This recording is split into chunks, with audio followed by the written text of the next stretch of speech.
বাংলাদেশের গণমাধ্যমগুলোর সংবাদ শিরোনাম দেখে প্রশ্ন উঠতে পারে, আওয়ামী লীগের কার্যক্রমের উপর কি নিষেধাজ্ঞা উঠে গেছে? গণমাধ্যমগুলোর খবরে বলা হচ্ছে, বর্ষিয়ান রাজনীতিবিদ, বীর মুক্তিযোদ্ধা ও সাবেক মন্ত্রী ইঞ্জিনিয়ার মোশাররফ হোসেনের জানাজা শেষে শোক মিছিল শেষ পর্যন্ত হয়ে যায় জয় বাংলা আর আওয়ামী লীগ এবং শেখ হাসিনার নামে স্লোগান মুখর মিছিল। একাধিক সূত্র বলছে, মোশাররফ হোসেনের জানাজাকে ঘিরে চট্টগ্রামে আওয়ামী লীগের এমন বড় ধরনের শোডাউন সরকার উচ্চ মহলকে ভাবিয়ে তুলেছে। এতদিন কার্যক্রম নিষিদ্ধ থাকা আওয়ামী লীগ ও অঙ্গ সংগঠনগুলোর ঝটিকা মিছিল সরকার ধরপাকড়ের মাধ্যমে সামাল দিচ্ছিল।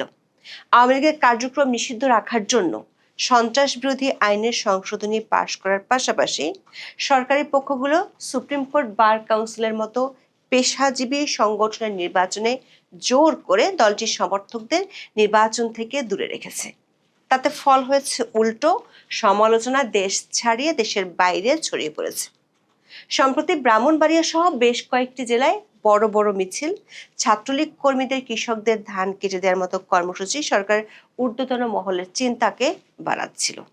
এরই মধ্যে ইঞ্জিনিয়ার মোশাররফ হোসেনের জানাজার পর যে ধরনের শোডাউন কার্যক্রম নিষিদ্ধ থাকা দলটি করেছে তা নিয়ে চট্টগ্রাম থেকে শুরু করে ঢাকায় সরকারের সর্বোচ্চ পর্যায়ে আলোচনা হয়েছে। সরকারের শীর্ষ মহল যেখানে সরকারি ব্যানারে বঙ্গবন্ধুর নাম দেখে তেলে বেগুনে জ্বলে উঠছে, সেখানে আওয়ামী লীগের এত বড় শোডাউনের পর করণীয় কি হতে পারে তা নিয়ে আলোচনাও হয়েছে।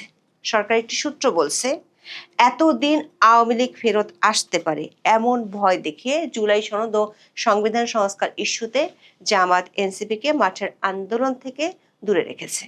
কিন্তু গত কয়েক সপ্তাহে আওয়ামী লীগ ও এর অঙ্গ সংগঠনগুলোর শোডাউন এবং সবশেষ আজকের শোডাউনের পর সরকারের চিন্তা বিরোধী দল থেকে সরে এসে আওয়ামী লীগের দিকেই ঝুঁকছে। বিশেষ করে হামে শিশু মৃত্যু আর আমেরিকার সাথে বাণিজ্য চুক্তি নিয়ে ইউনূস প্রশাসনের দায় মোচনে বিএনপি সরকার যখন ব্যাকফুটে, আবার পশ্চিমবঙ্গে বিজেপির জয়ের পর ভারতের সাথে দ্বিপাক্ষিক সম্পর্কে টানাপোড়েন শুরু হওয়া এবং সবশেষ 6 মাসের মধ্যে শেখ হাসিনার ফিরে আসার অডিও বার্তা প্রচারের পর সরকারের শীর্ষ মহলকে আওয়ামী লীগ নিয়ে নতুন করে ভাবতে হচ্ছে।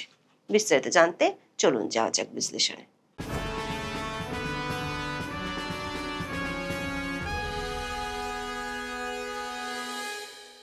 24-এর 5 আগস্ট ক্ষমতার পট পরিবর্তনের পর আওয়ামী লীগের 130 জনের মতো সাবেক মন্ত্রী ও সংসদ সদস্য এ পর্যন্ত গ্রেপ্তার হয়েছেন।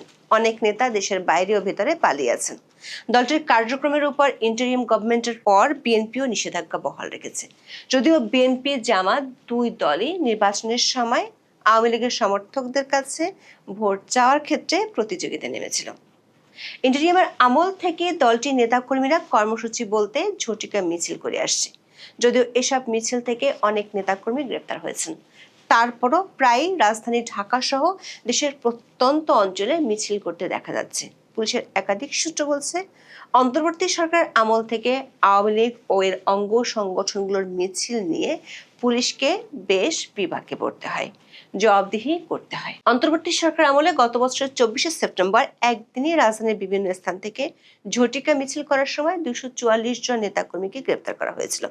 গত বছরের নভেম্বরে আওয়ামী লীগের ঘোষিত ঢাকা লকডাউন কর্মসূচিকে কেন্দ্র করে ঢাকায় প্রায় 34 জন নেতাকর্মীকে গ্রেপ্তার করা হয়েছিল। পুলিশের হিসেব অনুযায়ী 2024 সালের আগস্ট থেকে 2026 সালের ফেব্রুয়ারি পর্যন্ত বাংলাদেশের রাজনৈতিক সহিংসতা ও পরবর্তী আইনি প্রক্রিয়া প্রায় 18,384 জনকে গ্রেপ্তার করা হয়েছে, যাদের প্রায় সবাই আওয়ামী লীগ ও অঙ্গ সংগঠনের নেতাকর্মী। বিএনপি ক্ষমতায় আসার পর সাবেক মন্ত্রিসভার অন্তত 4 জন সদস্য এবং আওয়ামী লীগের কেন্দ্রীয় কমিটির 12 জন শীর্ষ নেতাকে গ্রেপ্তার করা হয়েছে। কিন্তু এত ধরপাকড়ের মধ্যেও কার্যক্রম নিষিদ্ধ থাকা দলটির মিছিল ও তৎপরতা থেমে নেই। গত মঙ্গলবার সকালে ব্রাহ্মণবাড়িয়া জেলা শহরের পূর্ব মেট্রা এলাকার কোকিল টেক্সটাইল এলাকা থেকে সমাজসেবা অফিস পর্যন্ত ঝটিকা মিছিল বের করেন নিষিদ্ধ ঘোষিত ছাত্রলীগের নেতাকর্মীরা। মিছিলটির নেতৃত্ব দেন ব্রাহ্মণবাড়িয়া শহর ছাত্রলীগের সাবেক সাধারণ সম্পাদক ও জেলা কমিটির সদস্য লিমন আল স্বাধীন। এই মিছিলটির ভিডিও সামাজিক যোগাযোগ মাধ্যমে ভাইরাল হওয়ার পর তা নিয়ে ব্যাপক আলোড়ন দেখা দেয়। পরদিন ছাত্রলীগের কয়েকজন নেতাকর্মী কৃষকের পাকা ধান কেটে দিচ্ছেন এমন একটি ভিডিও সামাজিক যোগাযোগ মাধ্যম ফেসবুকে ছড়িয়ে পড়ে। ঘটনাটি ঘটেছে মঙ্গলবার শরীয়তপুরের জাজিরা উপজেলার কুন্ডেরচর এলাকায়। দৈনিক প্রথম আলোর খবরে বলা হয়েছে, পদ্মাবাহিত জাজিরা উপজেলার কুন্ডেরচর ইউনিয়নের একটি গ্রামে ছাত্রলীগের 10 থেকে 12 জন নেতাকর্মী এক কৃষকের ধান কেটে দিয়েছেন। তাদের ধান কাটার একটি ভিডিও সামাজিক যোগাযোগ মাধ্যমে ছড়িয়ে পড়েছে। ভিডিওতে দেখা যায় 10 থেকে 12 জন তরুণ জাতীয় পতাকা, আওয়ামী লীগ ও ছাত্রলীগের দলীয় পতাকা হাতে নিয়ে একটি ধান খেতে বিভিন্ন ধরনের স্লোগান দিচ্ছেন। তারা কার্যক্রম নিষিদ্ধ আওয়ামী লীগের সভাপতি শেখ হাসিনা এবং শরীয়তপুর 1 আসনের সাবেক সংসদ সদস্য ইকবাল হোসেনের পক্ষে বিভিন্ন স্লোগান দিচ্ছেন। এরপর তারা একজন কৃষকের ধান কেটে দিচ্ছেন। ওই ধান মাথায় নিয়ে একটি নসিমন গাড়িতে তুলে দিচ্ছেন। ধান কাটতে সহযোগিতা করায় ওই এলাকার একজন কৃষক শরীয়তপুর জেলা ছাত্রলীগ ও জাজিরা উপজেলা ছাত্রলীগের নেতা কর্মীদের ধন্যবাদ দিতেও শোনা যায়। নিষিদ্ধ ঘোষিত ছাত্র সংগঠনটির এমন কার্যক্রমে বিপাকে পড়ে পুলিশ।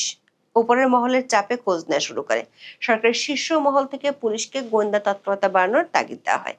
13ই মে যখন এ নিয়ে আলোচনা চলছিল, তখন সাবেক সংসদ সদস্য ও বীর মুক্তিযোদ্ধা ইঞ্জিনিয়ার মোশাররফ হোসেনের মৃত্যুর খবর আসে।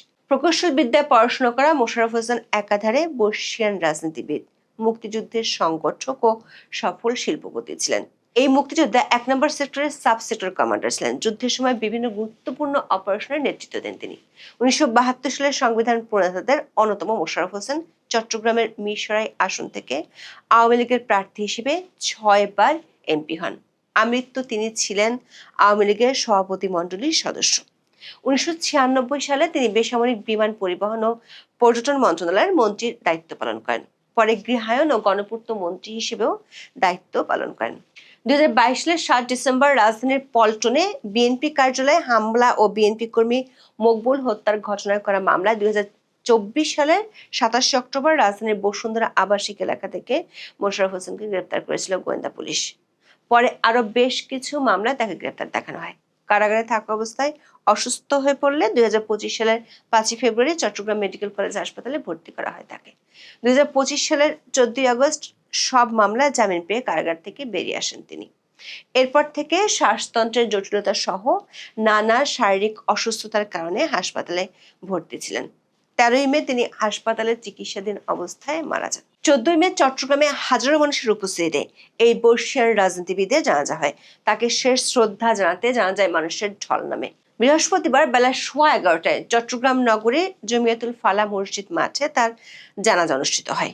এর আগে সকাল 10টা থেকে জানাজায় অংশ নিতে বিভিন্ন শ্রেণী পেশার মানুষ জড়ো হতে থাকেন। জানাজা শেষ হতেই মরদেহ নিয়ে রাখা হয় অ্যাম্বুলেন্সে। তখনই মাঠের চারপাশ থেকে হাজারো সহযোদ্ধা, রাজনৈতিক সহচর ও অনুসারীরা অ্যাম্বুলেন্স ঘিরে স্লোগান ধরেন। তাদের কণ্ঠে ওঠে বীর চট্টলার মোশাররফ ভাই, আমরা তোমায় ভুলি নাই, জয় বাংলা, জয় বঙ্গবন্ধু, শেখ হাসিনা আসবে, বাংলাদেশ হাসবে স্লোগান। নেতা কর্মীরা স্লোগান ধরে প্রিয় নেতার মরদেহবাহী গাড়ির সঙ্গে জমিয়াতুল ফালাহ মসজিদ মাঠ থেকে বের হয়ে আসেন। এ সময় পুলিশ সদস্যরা মাঠের মূল ফটকে দাঁড়িয়ে থাকলেও তাদের করার কিছুই ছিল না। সামাজিক মাধ্যমের কল্যাণে মুহূর্তে ভিডিও ছড়িয়ে পড়লে সরকার উচ্চ মহলেও এ নিয়ে আলোচনা শুরু হয়। যদিও সিএমপির পক্ষ থেকে আগে থেকেই ব্যাপক নিরাপত্তা ব্যবস্থা নেওয়া হয়েছিল, কিন্তু আওয়ামী লীগ এত বড় শোডাউন কিভাবে করলো সে বিষয়টি ভাবনায় ফেলেছে সরকারকে। কারণ বিএনপি ও সরকারের শীর্ষ মহল আওয়ামী লীগকে ছাড় না দেওয়ার সিদ্ধান্ত নিয়ে রেখেছে। আওয়ামী লীগের পক্ষে যেতে পারে এমন কোনো কাজের ব্যাপারে অলিখিত কড়া বিধিনিষেধ আরোপ করে রাখা হয়েছে প্রশাসনে। যেমন 14ই মে নেত্রকোনার কলমাকান্দা উপজেলা সাব রেজিস্ট্রার অফিসের দেয়ালে অফিস চার্টারে বঙ্গবন্ধু শেখ মুজিবুর রহমানের একটি উক্তি লেখা থাকায় তেলে বেগুনে জ্বলে ওঠেন জাতীয় সংসদের deputy speaker barrister Kaiser Kamal.